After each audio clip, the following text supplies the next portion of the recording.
Amici al Corre Tassellato, ben ritrovati. Vi spoilerò immediatamente la prima parte della trasmissione con gli highlights della MXGP MX2 del GP che si è svolto in Spagna. Per cui intanto buona visione.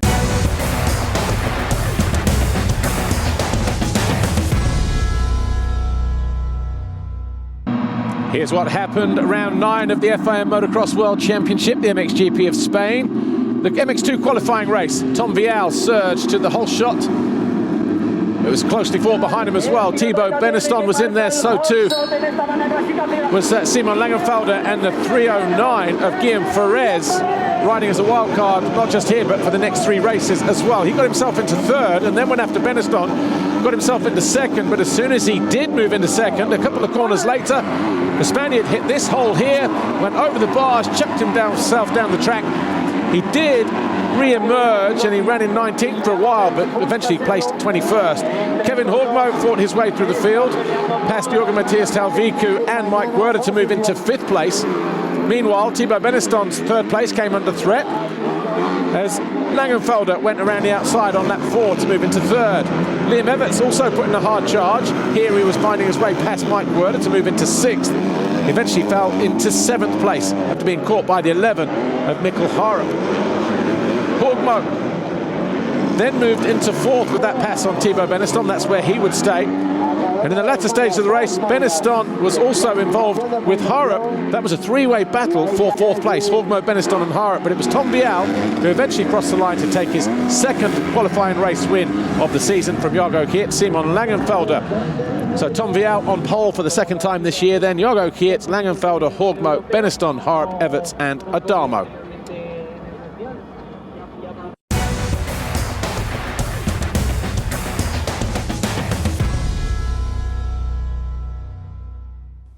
In the MXGP qualifying race, Jeremy Seaver from back 10 gates over from the right-hand side as we look down the gate, swept through the first turn ahead of everybody else. But holding a tight line, Jorge Prado was right there in 2nd, Guadagnini 3rd. A couple of Yamahas in there in the form of Renault and Koldenhoff, and Jonas also in there. At the start of lap 2, Koldenhoff made a pass down the inside of Seaward to take over the lead. Jonas somehow hung on to 3rd, but by the next corner that mistake cost him and Prado was through. Tim Geiser had a lucky escape on lap 2. He was in 5th and then had this monumental crash. Fortunately he was able to slide out of it. He re-emerged in 20th place as Prado took a big leap past Seaward and moved into 2nd on lap 3. Jonas then tipped over on lap 5 from 4th place. He would come home in 9th. All eyes on the battle for the lead though between Koldenhoff and Prado. Everything the Spaniard threw at the Dutchman was batted away. Maxime Renault got the better of Siwa. This outside pass put him into 3rd place. Tim Geiser meanwhile found his way past Jacoby on his way to 11th. Evans thought he'd made the pass here on Siwa, but then he made a mistake. Siwa managed to hold on to 5th place. Evans will go to the line 6th. Guadagnini was closing in. He did find his way past Evans, and then Jeremy Siwa on the final lap to move into 4th place. Koldenhoff, though, crossed the line for his 2nd qualifying race win of the season, ahead of Jorge Prado and Maxime Renault. And Glenn Koldenhoff will go to the line on pole for the 2nd time this year then, ahead of Jorge Prado, Maxime Renault, Mattia Guadagnini, Jeremy Siwa, Mitch Evans, Ruben Fernandez and Brian Bogus.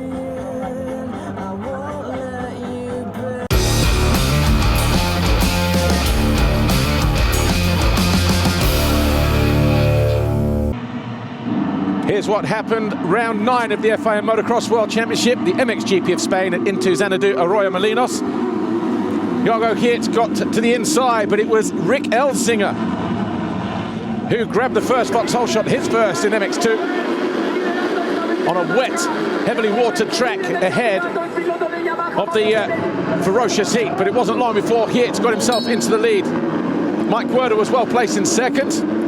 Elzinga then dropped back to 3rd. Vial was in 4th at this stage, but halfway round the lap, the Frenchman went around the outside in front of the grandstand here to emerge in 3rd place behind Elzinga, and before the end of the lap, he forced his way down the inside of the wildcard rider to take over 2nd. He then went after Jago Geerts. Geerts then fell, though, spectacularly on a freshly watered jump. Out of 1st place, he picked himself up in 21st. He would eventually get back to 9th, but he led the championship by 6 over Vial heading into race 1. Kevin Horgmo also found his way past Rick Elzinga. That then put him up into 2nd place, and then Rubini moved ahead to go 3rd. Next up was Simon Langenfelder, as the 44 started to fade back to an eventual 13th place on what was a wild card ride for the Dutchman. Kevin Horgmo then fell, top of your screen, from 2nd place. He re-emerged in 5th, but he was quickly past Rick Elzinga here to get himself back into 4th. That's where the F&H Kawasaki rider would remain till the flag. We also had a change for 2nd place. Simon Langenfelder getting the better of Stefan Rubini. That was around lap 10. And also Thibaut Beneston, who was 19th on the opening lap, eventually carved his way through to 5th. Liam Everts found his way into 6th place late on in the race. Adamo got to 7, Bonacorsi 8, but Mikkel Harp lost 2 positions on the final lap to Bonacorsi and Geerts with that fall. Tom Vialbo crossed the line to win for the 7th time this year in MX2 race 1. Langenfelder and Rubini were 2nd and 3rd.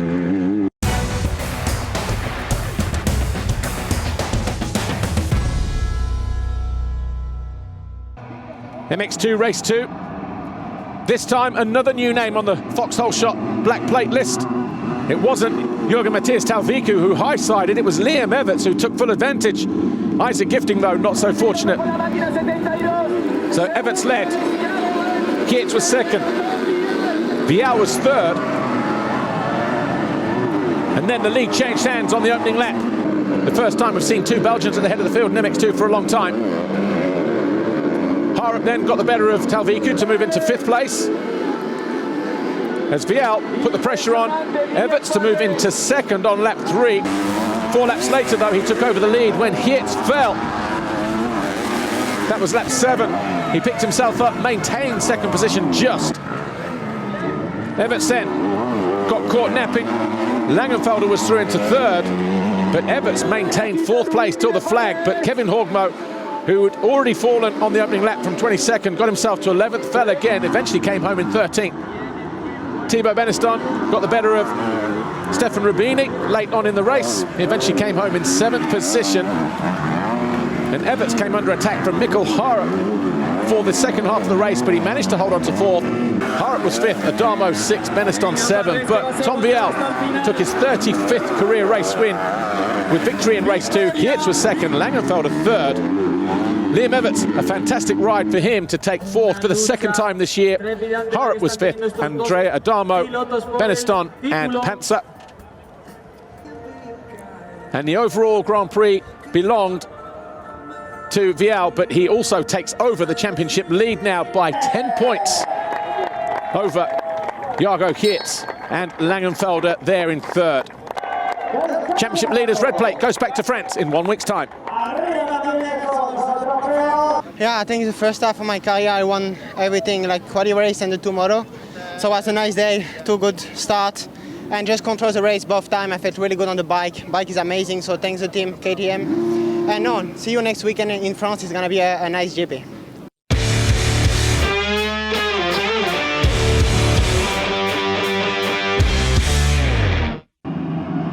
MXGP race 1, and it looked briefly that Maxime Renaux would grab the foxhole shot, but he was just edged out by Jorge Prado, who grabbed his 8th black plate of the season. He took over the lead as well by turn 3, but it wasn't long before Renaux was back in front. Geiser, Jonas, Koldenhoff, all there in close pursuit. Bogas in there as well as Ruben Fernandez. Jed Beaton went down. Jordi Tixier already fell down the start straight as well, but before the end of the lap, Maxime Renaux ran the outside of Prado, took over the lead, and tried to put some distance between himself and Prado, who was there ahead of Geiser, but then the next lap bounced out of the hole there. Geiser was through into 2nd place. Prado now 3rd, Bogas in 4th. Jeremy Seewer not so fortunate. He was in 7th until he got thrown off the bike. He was 13th at that point. Eventually carved his way back into the 11th place as Alberto Ferrato found his way by Paul's Jonas, as did Mattia Guadagnini. Jonas eventually came home 9th. He would gain a position late on in the race from 10th to 9th. All eyes on the battle for the lead though, Renaux and Geiser. Every time Geiser got close, Renaux would react and pull away. Mitch Evans, who was running in 7th, first got caught out though by the heat. Ferrato went through to take over 7th, then Guadagnini moved ahead to take 8th. Paul's Jonas also went through to move into 9th place. That was the position he gained back in the later stage of the race, 5 laps to go. Valentin Guillot also moved ahead of the Australian to go 10th, and Jeremy Seewer, also 4 laps from home, found his way by the Australian. Evans would end the race in 12th place. Kevin Valandren, the winner from Sardinia, fell from 13th, did not lose any places, but it was a win for the 2nd time this year for Maxime Renaux. Geiser was 2nd, Prado 3rd.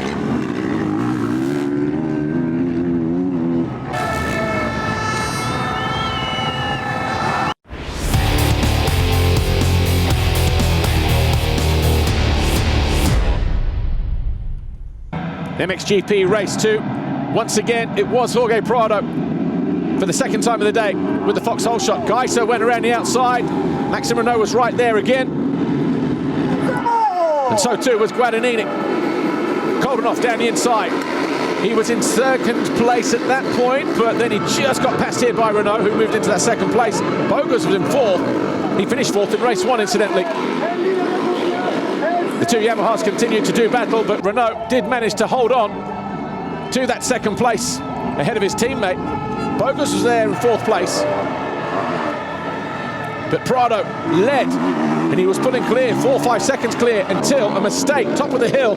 The back end came around on landing, threw the Spaniard down. He picked himself up in 7th place. Maxime Renaux was a new leader. Koldenhoff was 2nd, Bogas 3rd. Seewer was now 4th, ahead of Guadagnini and Geiser. Prado did find his way back into 7th. Brian Bogas solid in 3rd. Space ahead of him and behind him, so he was relatively unchallenged towards the checkered flag. Tim Geiser could not find his way past Guadagnini. Those two came home 5th and 6th, but 2nd half of the race, after that crash, detuned the Spaniard. Prado lost a position to Ruben Fernandez. Fernandez took over 7th, and then 2 laps later, Mitch Evans went through, so too did Jonas, and Valentin Guillot on the final lap to take 10th.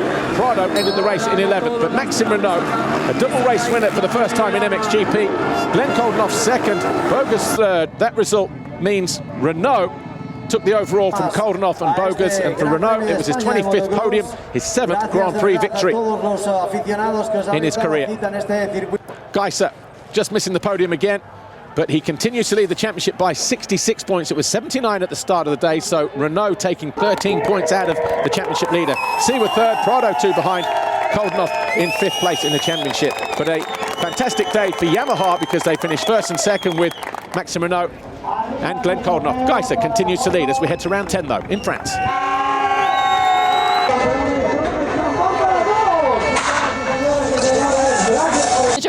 first MXGP victory. You did it in style by going 1-1. Looks like your mechanic's going to have no hair. Yeah, no hair, no mustache for Joao also from Monza. And I have some bet also, so coming on the podium, watch out because I'm gonna break dance a little bit. It felt so good, double moto win also, so it's really good. I'm really happy and thankful also for the team, so thanks to everybody, and yeah, home GP next week.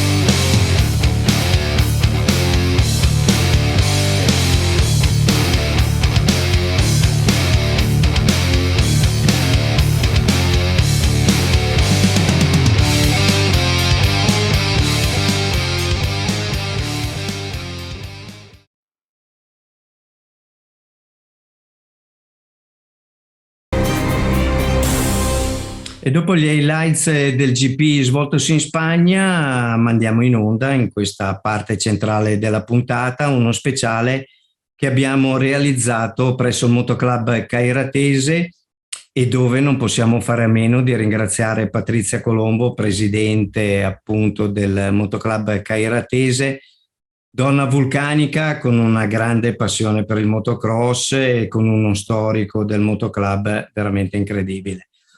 C'è stato un corso tenuto da Roman Jelen con i bambini più piccoli, una cosa divertente, laddove magari forse scopriremo i nuovi campioni del futuro. Tante piccole interviste ai più piccoli, ai genitori e qualche altra sorpresa. Buona visione.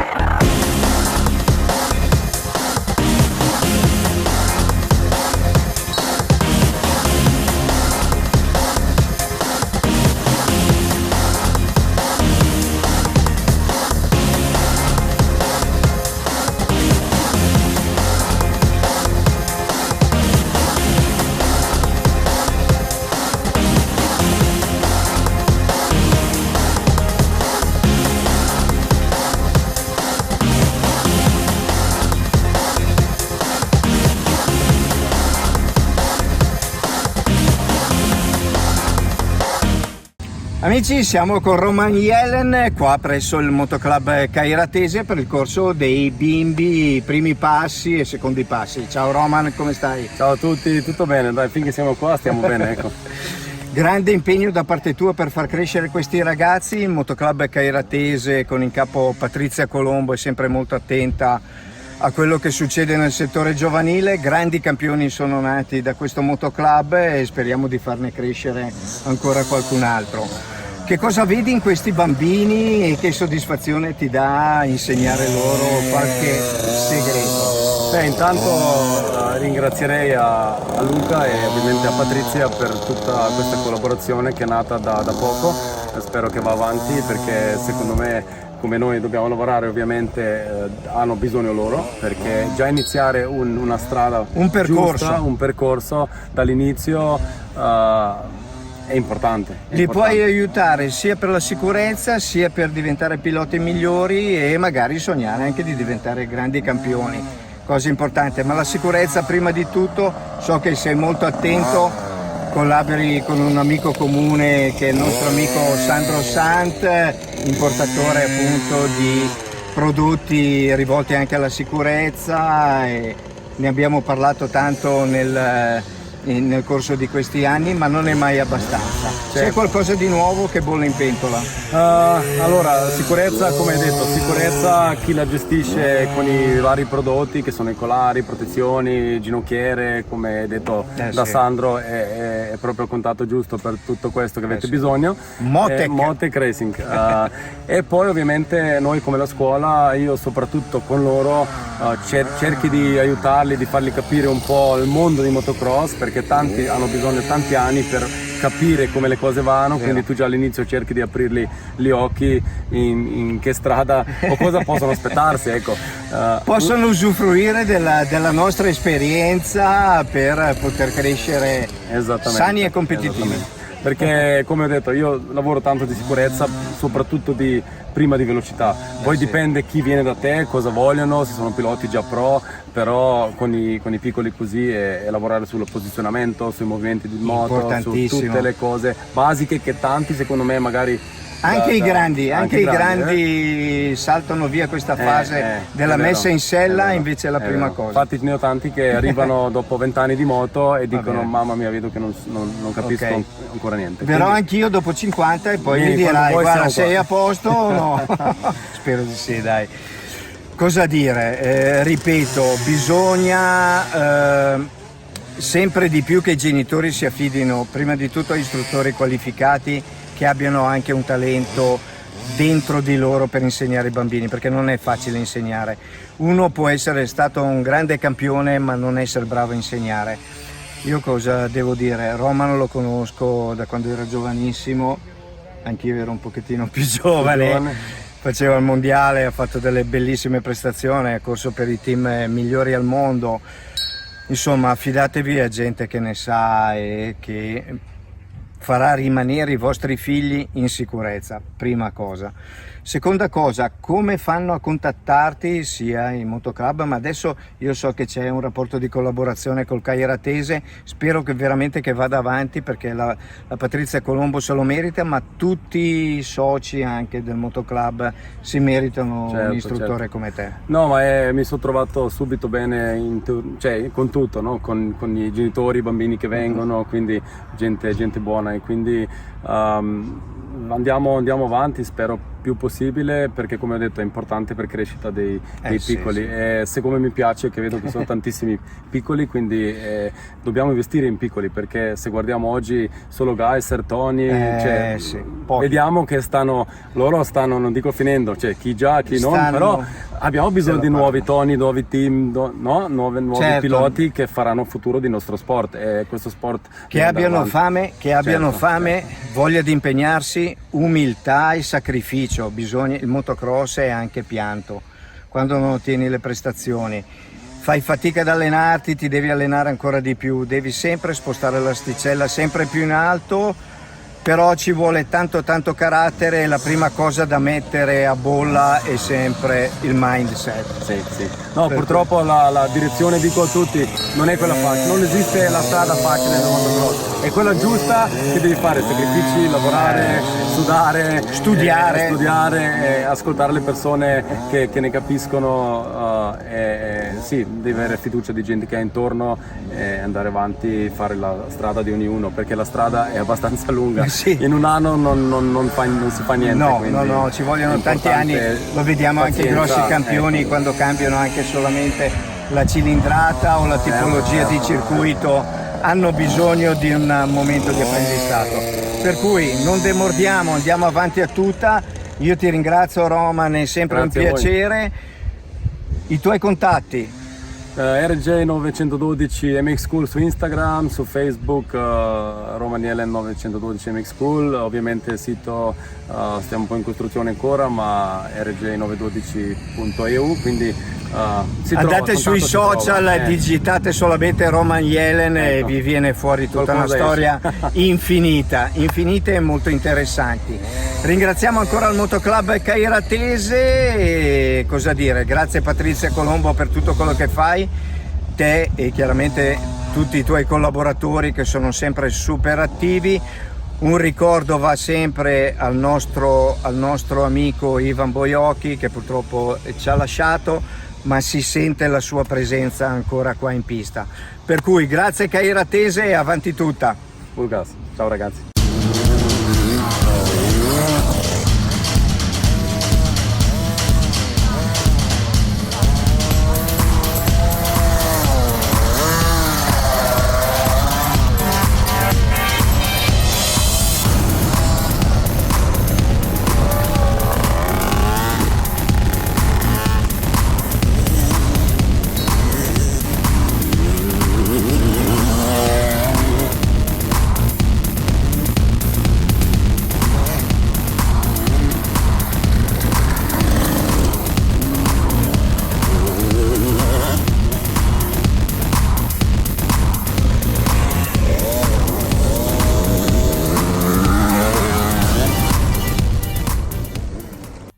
Allora, sempre presenti qua presso Cairate, alla pista del motoclub Cairatese della Patrizia Colombo, sono con una mamma. Mamma di? Mamma di Filippo. Filippo, che ci siamo visti prima, bravo. Allora, voglio sapere, una mamma apprensiva come te, che cosa pensa del motocross? La verità. No, la verità è che io mi sono molto arrabbiata con il papà di Filippo perché l'ha indotto, però al bambino piace, però vederlo cadere mette un'ansia pazzesca. Ti garantisco che è più brutto vederli mentre si drogano o picchiano sicuramente, qualcuno. infatti Per il papà cui mi ha convinto il motocross per quello. serve anche per educarli È vero, e tenerli tutta la vita lontano in dai uno guai. sport sano. Perché dopo è meglio vederlo cadere immediatamente e non farsi niente piuttosto che vederlo farsi le pere o tirare di cocaina in giro. Esattamente, tutta Per la cui è vita una lo grande sport. educazione il motocross. Spero che tu possa cambiare idea al più presto e che tu possa essere felice con Filippo. Sono Ciao. già felice. Ciao ciao. Ciao Filippo.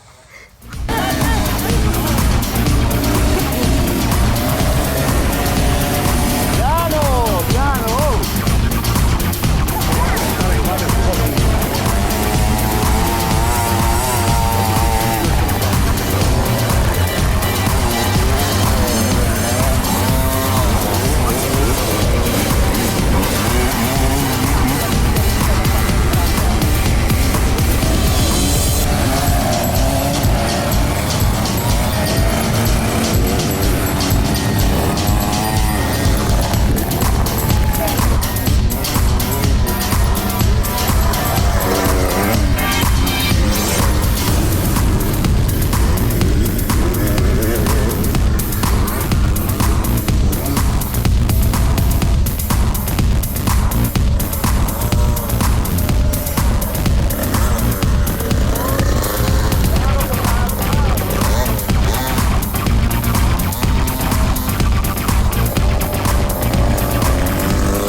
Con un altro papà veramente contento, con il proprio figlio che sta girando. Ciao Alessandro, Cairatese, Patrizia Colombo, pista Easy Cross.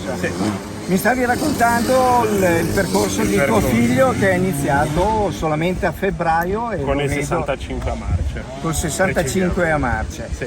Per cui parliamo anche un pochettino più alto con la voce, che così entra bene nel microfono.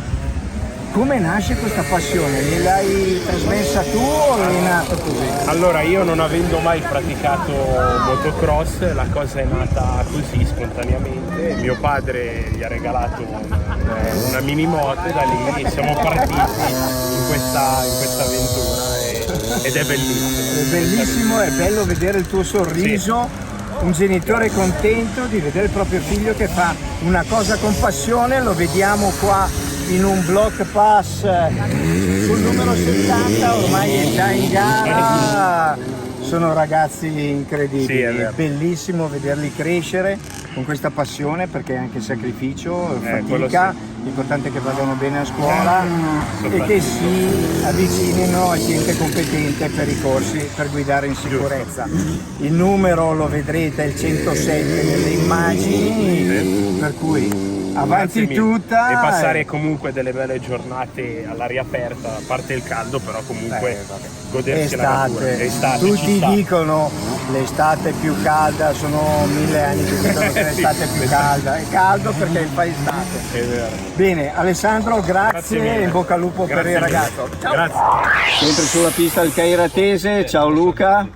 Ciao, io Alessandro. Alessandro, cognome Gallazzi. Siamo qua al corso con Roman Jelen per imparare ad andare in sicurezza e andare sempre più forte in moto, vero? Ti stai divertendo? Sì, Perché? per tutto. Per tutto. Ti piacciono di più i salti o le curve? No, le curve. Le curve. I salti mica tanto? No, sono belli tutti, però le curve è la parte fondamentale. Se non fai le curve, se non sai fare le curve non sai fare il motocross. Bravissimo, bravissimo. Per cui il tuo idolo, il pilota che preferisci su tutti, chi è? Geyser, bravissimo. Già, guarda, ti porterò un cappellino di Geyser, visto che sei un suo tifoso. che è un carissimo amico. Papà Luca, raccontami un po' come nasce la passione. Sì. Allora, la passione nasce già dalla famiglia, e arriviamo da una famiglia di crossisti, sia mio papà che mio fratello. Da quanti anni mi dicevi? Ha cominciato a 4 anni lui, ha regalato tu? lo Da zio. 50. No, io correvo quando ero più piccolino, invece poi ho smesso, e però la passione poi è ritornata quando è nato Alessandro con un regalo di Natale dello zio. Che bello! E ha cominciato piano piano e poi eccoci qui sempre al Cairatese, quindi siamo un po'... Poi tu sei anche molto coinvolto all'interno del motoclub con la Patrizia Colombo, raccontaci un pochettino quali sono le prospettive per il prossimo futuro, visto che c'è bisogno di far conoscere questa pista soprattutto per i corsi, per i bambini. Allora, abbiamo cominciato con Patrizia un 3 o 4 anni fa a venire qui le prime volte, e poi ci siamo accorti che la pista, essendo una delle poche piste, una delle 2 piste in Lombardia omologate per l'Easy Cross, abbiamo così consigliato a Patrizia un po' tutti insieme, un po' anche valutando il percorso da fare con i bambini nei prossimi anni, e abbiamo chiesto a lei di organizzare un corso con un pilota professionista, quindi una persona a cui ci saremmo potuti affidare anche in futuro. E piano piano abbiamo visto che ci sono stati un po' di risultati, sono aumentati piano piano gli iscritti, adesso siamo arrivati a una trentina, per cui piano piano il motoclub sta prendendo sempre più corpo per questo settore. Parlare del Cairatese bisognerebbe fare tutta una storia lunghissima di grandissimi campioni che sono nati, e per cui ci rivediamo fra un secondo.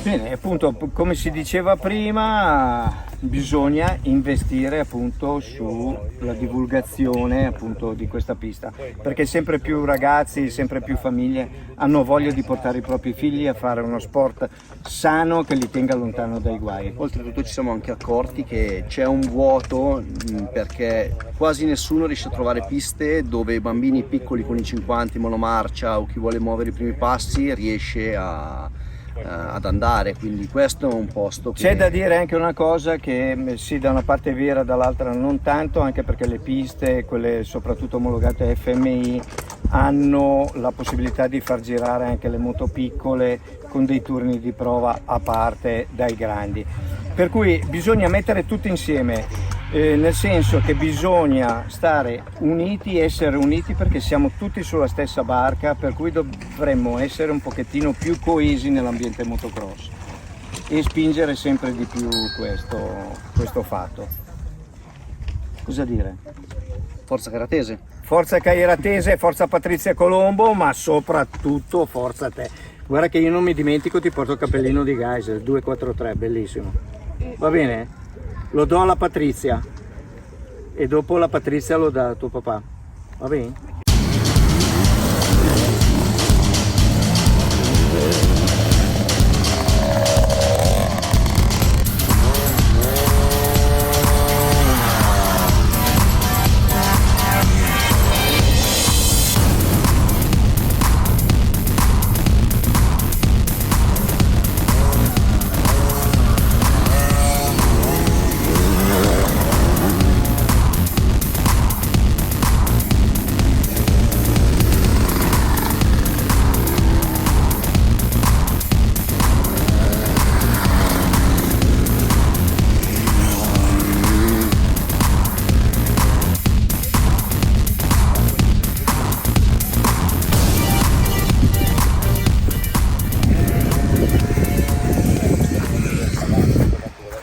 Hai finito? Come ti senti? Bene. Bene, ti sei divertito questa volta? Tantissimo, eh? La moto adesso va bene dopo che te l'ha messa a posto Roman. Come ti chiami? Filippo. Filippo, poi? E di cognome Graziani. Quanti anni hai? 9. 9. Come nasce questa passione per il motocross? Da mio padre, la prima volta che l'ho provato, dopo mi sono innamorato. Bene, come ti trovi col KTM? Molto bene. Va forte, eh? Sì. Va forte. Il numero 70 perché? No, non è il mio numero perché l'ho preso da un'altra. Ah, ok. A scuola come va? Bene. Bene, promosso, adesso ci sono un po' di vacanze. Oh, bravo, continua a seguire i consigli di Roman, eh? Mi raccomando. Ok. Ciao, buona fortuna. Grazie.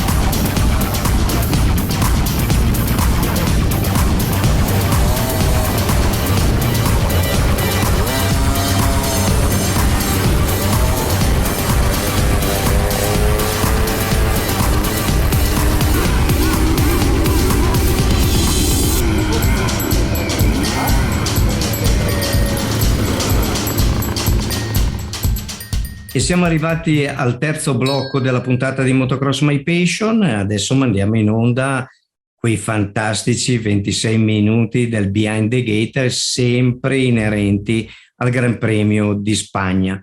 Dopodiché faremo la chiusura, i saluti e intanto buona visione.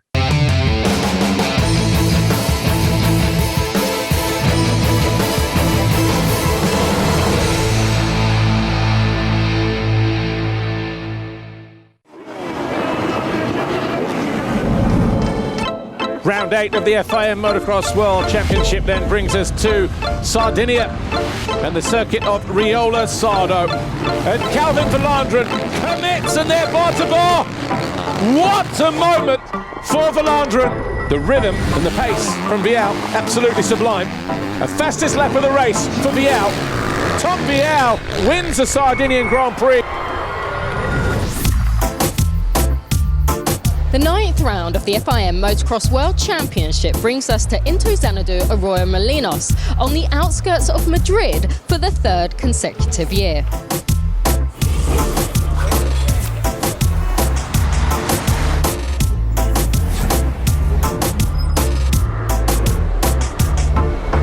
The track has been an instant hit with the riders thanks to its flowing layout and challenging jumps. In a season that's already served up plenty of drama and talking points, let's find out what happens next at the MXGP of Spain.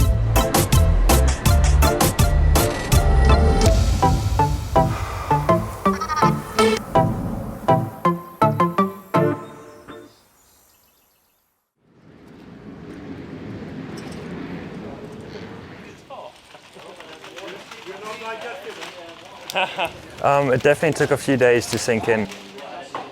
At that moment, it was definitely a dream. Even the morning afterwards, when I woke up, it was like I checked my phone, like, did it actually happen? A couple of days it took to definitely sink in and read everyone's comments and reactions, and it was definitely a moment I will never forget, and it was definitely really special. Round 8 of the FIM Motocross World Championship then brings us to Sardinia and the circuit of Riola Sardo. Calvin Verlandren on pole for the first time in his career. It's Verlandren. This time he goes to the inside and he finally makes the pass happen. And he commits and they're bar to bar. He makes it stick. Verlandren now third. Prado under attack all of a sudden. The Dutchman goes through and takes second place away from the Spaniard. This is Verlandren's race to win. Takes the lead with a lap and a half to go. And he wins race 1 here in Sardinia.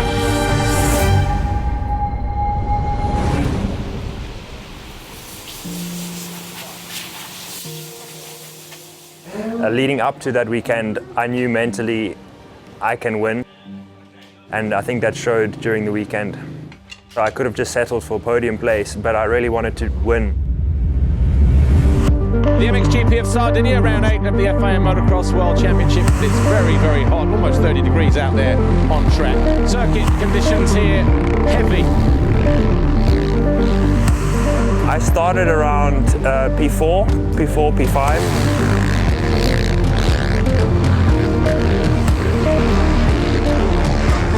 When you see guys like Tim Geiser and Jorge Prado in front of you and you catching them, that also, you stop thinking about your tiredness, you know, how you feel. And you just charge and charge and charge and try and pass them. Valandrin's fastest lap of the race, just as we did in race 1, he's getting quicker. Then he charged at the inside. We have a new race leader on lap 8.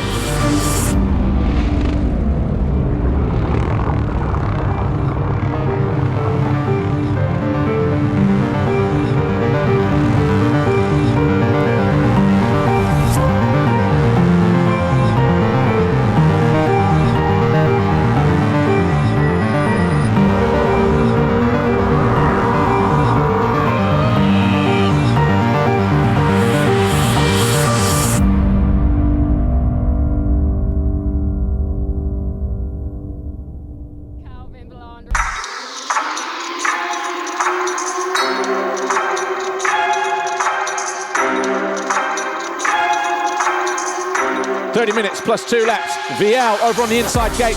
Jago Kits alongside him and Horgmo.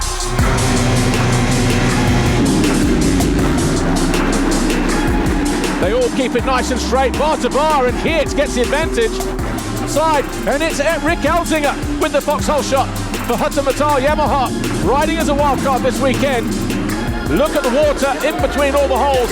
It's going to be treacherous out there, but Kits gets to the front early.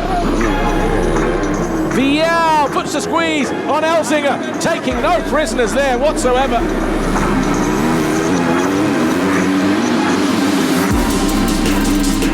So Kits, Vial, Elzinger, Guerda, Horgmo, Langenfelder.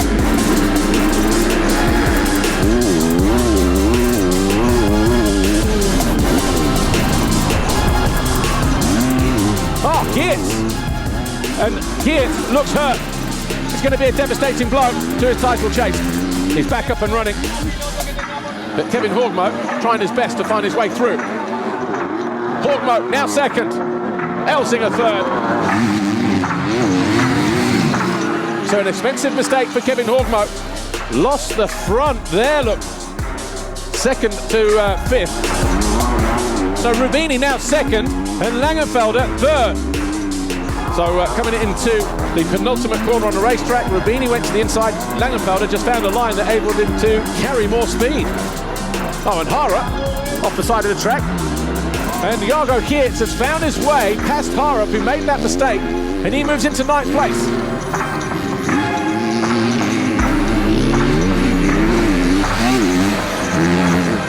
But just a handful of corners to go. Tom Vial on course for picking up another 25 points. 6 wins so far during the campaign.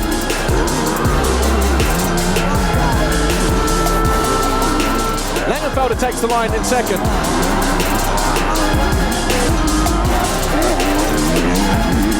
Rubini, he's absolutely pumped with that look as he comes over the line in third.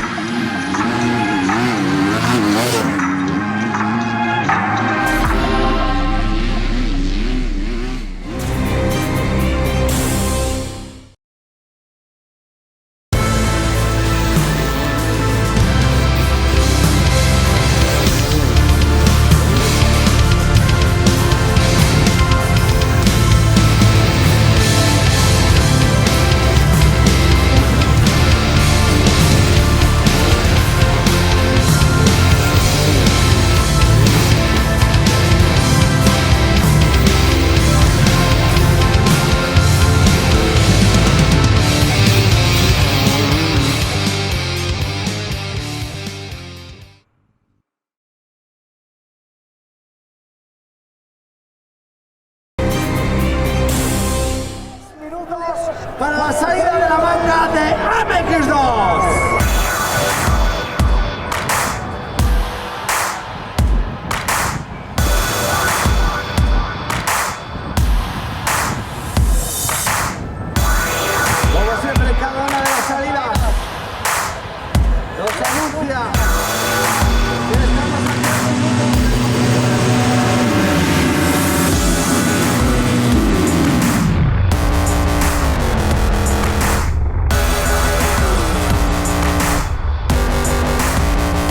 Again, Kits gets the better of Vial as they go into the first turn, but it's Jorgen Matthias Talvico who high sides. But it's Everts who grabs the advantage with the foxhole shot. Kits in second, leaves the door open. Vial not able to go through though. Kits in second. Vial third. Talvico in fourth place. There's Kits challenging. We've got a Belgian one too. We've not had that for a while in MX2.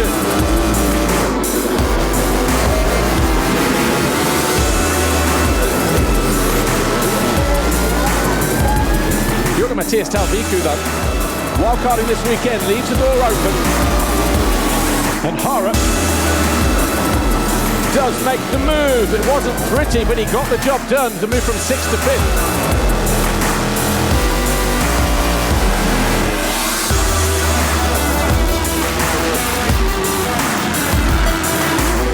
Vial's going to pop the double here. He does. And he moves into second place. An easy pass for the Frenchman.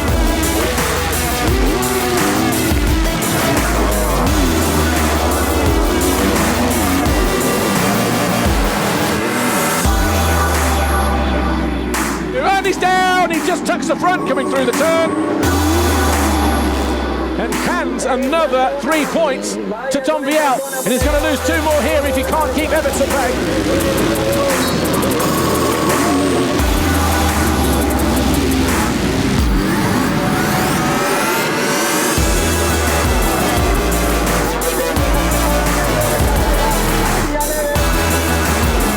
But Langenfelder sensing urgency now. And he does get alongside Everts, but he will have the commanding line again in this next turn. Langenfelder muscles his way through though, but for how much longer? He finally gets the pass done, moves from 4th to 3rd.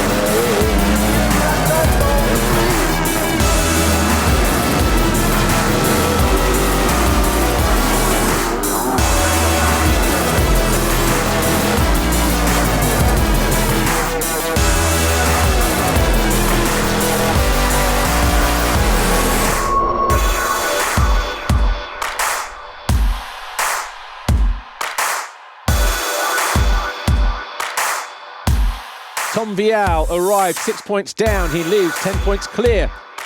Bittersweet for Jago Kits, Monster Energy Yamaha Factory MX2 on the podium. Simon Langenfelder, Red Bull Gas Factory Racing. Tom Vial though, Red Bull KTM Factory Racing. 5 wins this year now for the Frenchman. The perfect way to set himself up for his home Grand Prix in a week's time.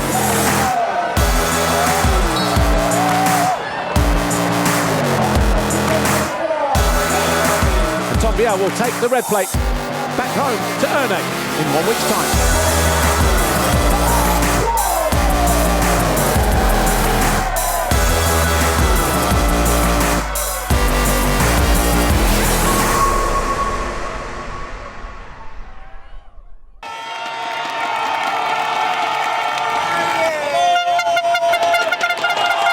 Well, last year I lived something I never lived before. With the whole crowd cheering for me, one of the races with the most fans, and just the atmosphere was so special. Getting on the podium, 2020 I got the victory, so hopefully in this 2022 where we can go again on top of the box.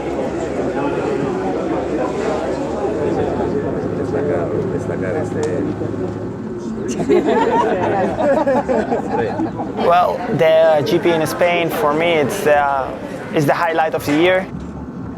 It's the GP that I'm waiting for since I started the season, and every time I come over to Spain, it's something incredible.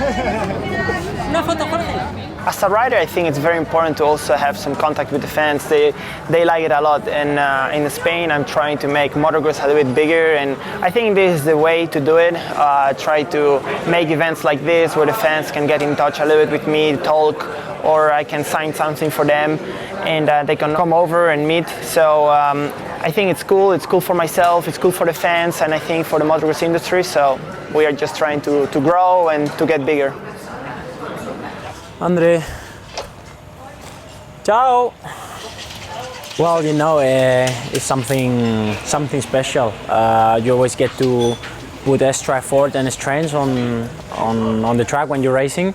because you want to do good for yourself, obviously, but also good for the people that's supporting you and that believes on you. Tutto bene te? Bene, bene, grazie. Meglio? Ciro? Sì, meglio, meglio. Tutto bene. Tutto bene? Sì, tutto bene. It's always a little bit stressful with all the signing sessions and all the compromise you get to do. You've got the press conference tonight, right? Yes, at 5:45. Nice one. Go. But at the same time, I enjoy it a lot, and I have a lot of fun meeting all the fans and stuff. Is always and sharing some words is always a cool thing to do. Così non uscirà. No, è un po' alta. Comunque un po', sì. Un filo? Well, a good result it's always important, but especially here it will be more special because I get more support from the fans, but also my family is around here and my friends.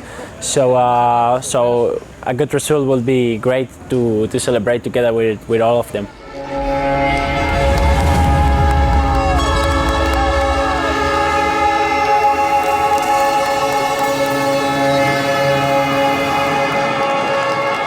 Ese plato fuerte, la categoría reina, la categoría de MXGP, con Jorge Prado, con Rubén Fernández. Nunca hemos tenido dos pilotos en tan altísimo nivel y por qué no soñar con un podio con dos representantes españoles.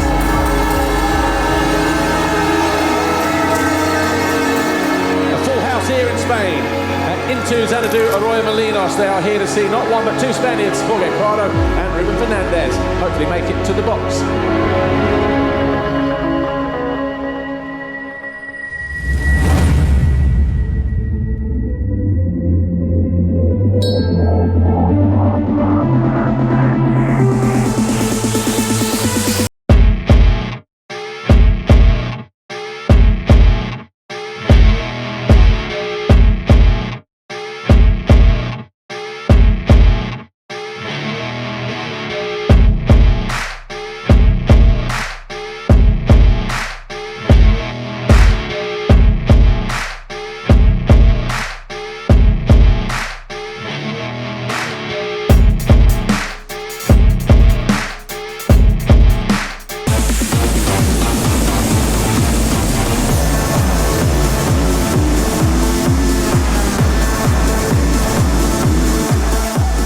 Gets alongside Prado.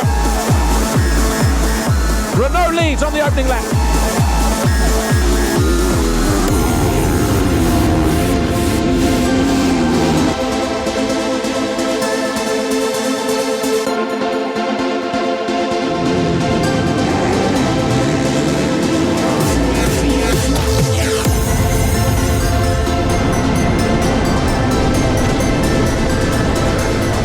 Prado runs wide. Cairate takes him to the cleaners. Cairate, unfazed, holds on to second place. And Siwa is down just before the finish line area. So Siwa was in 7th place. Siwa out of the final turn. Back end lit up and then just threw him down and high-sided him. Wow, vicious crash for the number 91.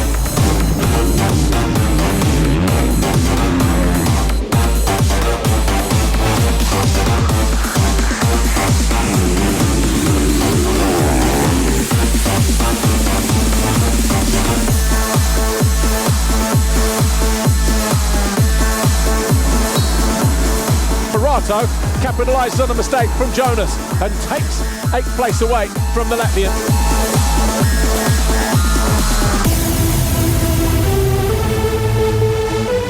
Right on the infield section, Guadagnini up to 8th place.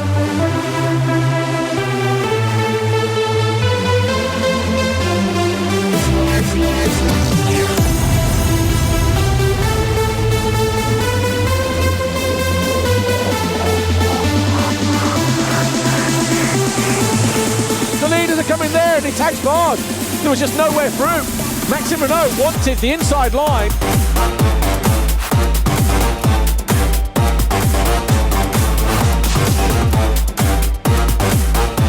And he rounds out the final turn.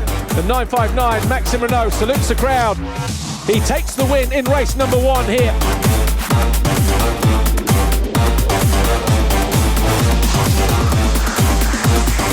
Gaisa crosses the line second. Prado will be third. And that is a big win.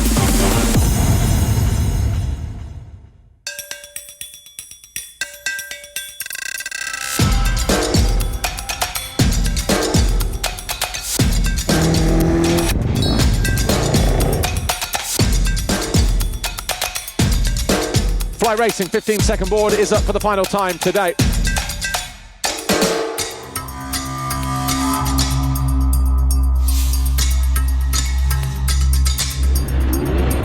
But it may be Prado for the ninth time this year and the second time today who emerges ahead of the Frenchman with Koldenhoff alongside him.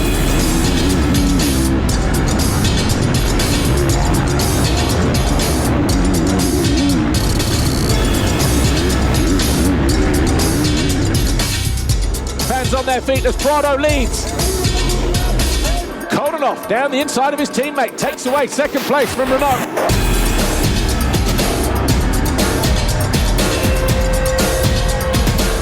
Renault back into second though. Not quite. Tried to move around the outside. Two monster Yamahas flying formation side by side. And he does take the inside line away from Koldenhoff. The Frenchman now into second place. Look how deep those ruts are though. Absolutely insane.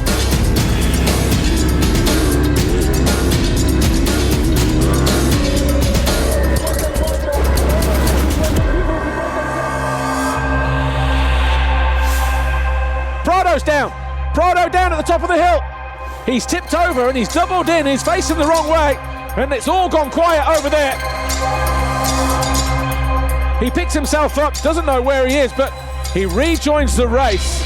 And that may just knock him off the podium. We'll have to wait and see where he re-emerges. But Maxime Renault is now your new race leader.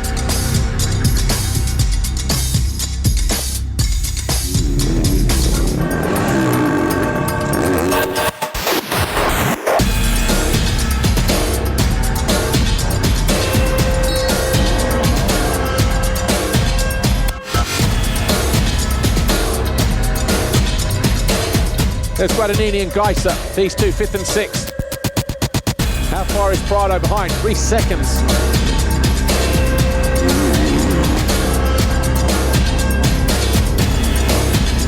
Well, Ruben Fernandez definitely looks like he's more than interested in finding his way past Jorge Prado.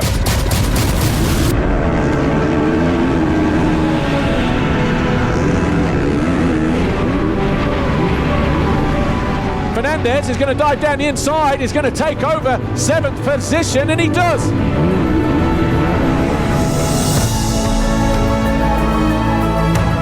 Maxime Renault, incidentally, only got one double race win last year.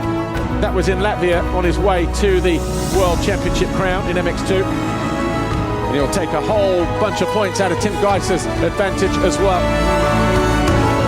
You've just got a double race win from Maxime Renault, who wins the MXGP of Spain. He goes 1-1 to take his first Grand Prix victory in the Premier class.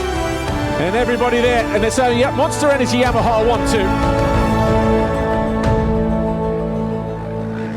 Maxime Renault taking 13 points out of Tim Geiser's lead. They stay 1st and 2nd in the championship. Brian Bogus, though, moves up to 6th position after his podium here today.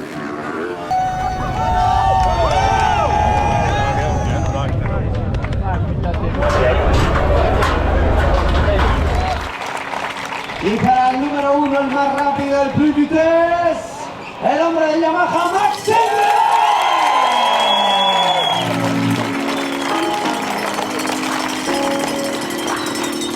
El winner team manager, Hugo. Ahí estamos.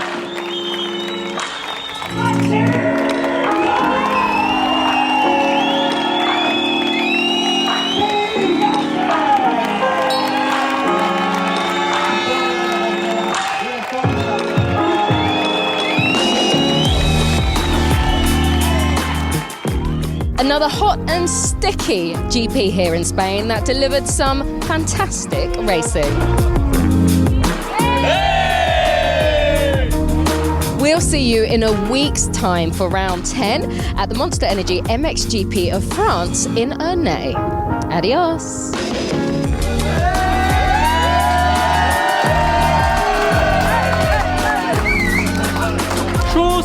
won! Come next GP in France, I do. There is a nicer dresser here in Spain.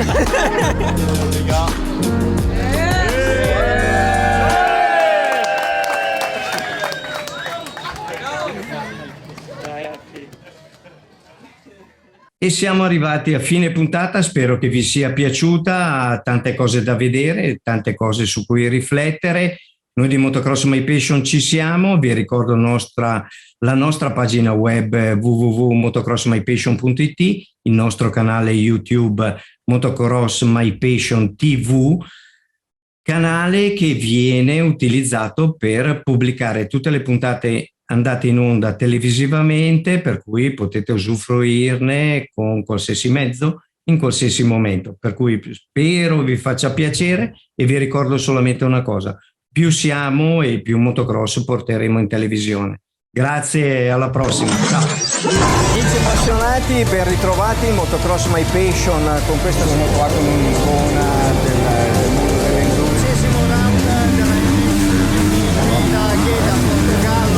La tabella rossa di Antonio Cairoli. Inizio di stagione in attesa della seconda manche dell'MX2 2017 vince il quinto titolo mondiale. Contraddistingue il 2-2-2 Antonio Cairoli. Benvenuto su Motocross My Passion. A ninth title for Cairoli, who came home in second. Max Amsty came home. E vi ricordo, Motocross My Passion c'è.